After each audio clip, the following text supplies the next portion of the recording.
নন্দীগ্রামের মানুষের যাতায়াতের সুবিধা বাড়াতে মঙ্গলবার নন্দীগ্রাম বাস স্ট্যান্ড থেকে দুটি সরকারি বাস পরিষেবার আনুষ্ঠানিক উদ্বোধন করা হল। অনুষ্ঠানে উপস্থিত ছিলেন রাজ্যের সেচ দপ্তরের মন্ত্রী অরূপ কুমার দাস, রামনগরের বিধায়ক চন্দ্রশেখর মণ্ডল, নন্দীগ্রাম থানার পুলিশ সহ পরিবহন দপ্তরের আধিকারিকরা।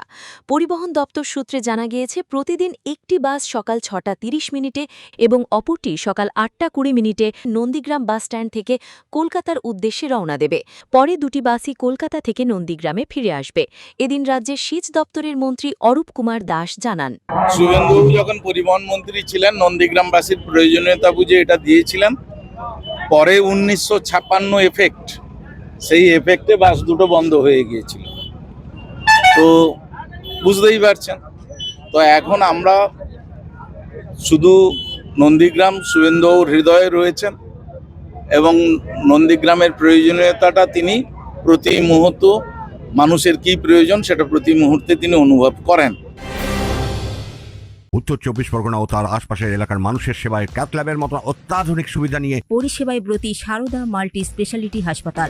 একই ছাদের তলায় মানুষ সাধারণ চিকিৎসা থেকে শুরু করে 24 ঘন্টা cath lab, MRI, CT scan, এনআইসিইউর মতো সুবিধা এবার থেকে পেয়ে যাবেন সারদা মাল্টি স্পেশালিটি হাসপাতালে। প্রয়োজনে যোগাযোগ করুন 033-2592-0730, 2593-0730, 2593-3562 ও 9331275635 নম্বরে। আমাদের ঠিকানা royal park, Kalyani expressway, Barrackpore, Kolkata 7,01,21। Sarada multi speciality হাসপাতাল, পরিষেবাই হোক আমাদের মূল লক্ষ্য। তো সেই কারণেই বাস দুটোর খুব দরকার, তাই আবার নতুন করে চালু করা হচ্ছে।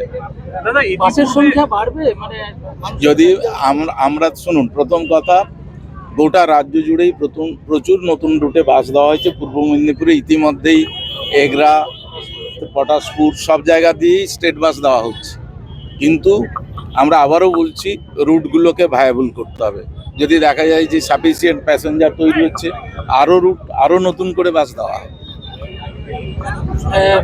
মুখ্যমন্ত্রী যে সময় পরিবহন মন্ত্রী ছিলেন তখন একটি এসি বাসও চলতো নন্দীগ্রামে। আগামী দিনে এসি বাসের পরিকল্পনা? আমি তো বললাম যে সব সম্ভাবনাই খোলা থাকছে, যদি দেখা যায় সবগুলো রুটই আমাদের কাছে ভায়াবল গোটা বাংলা জুড়ে। কারণ আমরা জানি স্টেট বাসগুলোতে অনেকটা কম ভাড়ায় যাওয়া আসা করা যায়। বন্ধ হয়ে যাওয়া সরকারি বাস পরিষেবা আবার চালু হওয়ায় নন্দীগ্রামের বাসিন্দারাও খুশি। বিশেষ করে মহিলাদের মধ্যে উৎসাহ লক্ষ্য করা যায়। নতুন বাস পরিষেবা চালু হওয়ায় এক মহিলা যাত্রী জানান, মেয়েদের ফ্রি বাস চালু হয়েছে, আমরা খুব আনন্দিত। এইটা যেন আমাদের সবসময় আরো বেশি করে বাস চালু হয়, যেন মেয়েরা খুব উপকৃত হবে, মেয়েরা সবসময় অবহেলিত। একইভাবে পরিষেবা চালু হওয়ায় সন্তোষ প্রকাশ করেন এক পুরুষ যাত্রীও। খুব সুন্দর, খুব ভালো লাগলো। নতুন পরিষেবা দিয়েছেন শুভেন্দু বাবু, আরো বেশি করে যেমন পরিষেবা দিতে পারেন। ওনাকে একটাই অনুরোধ, আমাদের হলদিয়া এবং নন্দীগ্রামের মধ্যে ব্রিজটা খুব তাড়াতাড়ি করে দেবেন, সেতু। তো ওর উপরে দিয়ে, সেতুর উপরে দিয়ে পরিবহন বাসগুলোর জন্য যাতায়াত করে। সব মিলিয়ে নন্দীগ্রামে সরকারি বাস পরিষেবা পুনরায় চালু হওয়ায় সাধারণ মানুষের যাতায়াতের সুবিধা আরও বাড়বে বলেই মনে করছেন এলাকার বাসিন্দারা। Bureau report, news Bengal today.